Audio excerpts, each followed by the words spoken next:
Magandang buhay, mga kamaharlika. Nandito na naman po tayo. At meron na naman po tayong pag-uusapan na isang barya. Aalamin na naman po natin kung magkano nga ba ang baryang ito.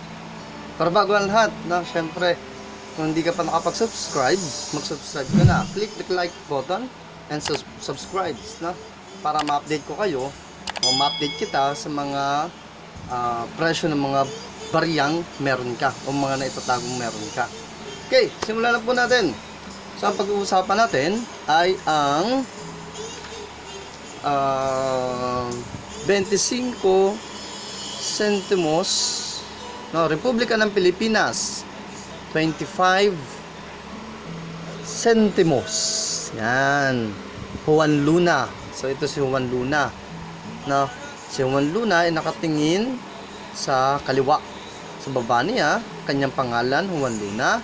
Na nakapaikot naman ay Republika ng Pilipinas. Sa likod, ito yung kanyang likuran, ang bagong lipunan, Bangko Sentral ng Pilipinas, 1949.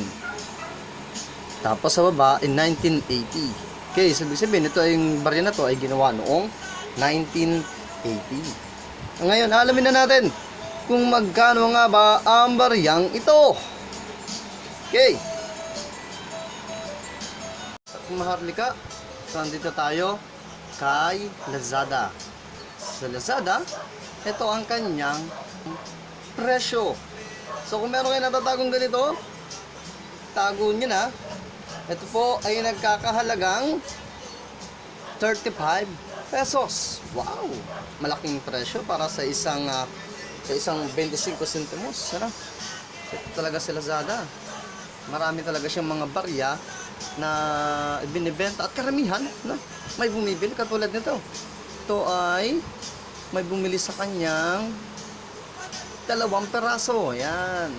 So may bumili sa kanya. Ibig sabihin, may mga naghahanap talaga ng mga kolektor ng ganitong uri ng barya. Kaya kung meron kayo, napakaligpit mo na, pakitago mo na, at pagdating ng araw, mas magmamahal pa yan. Ngayon, kung meron naman bibili sa inyo, at malapit naman sa presyo na to, grabbed opportunity para pagkakitaan natin ng mga gatong uri ng barya.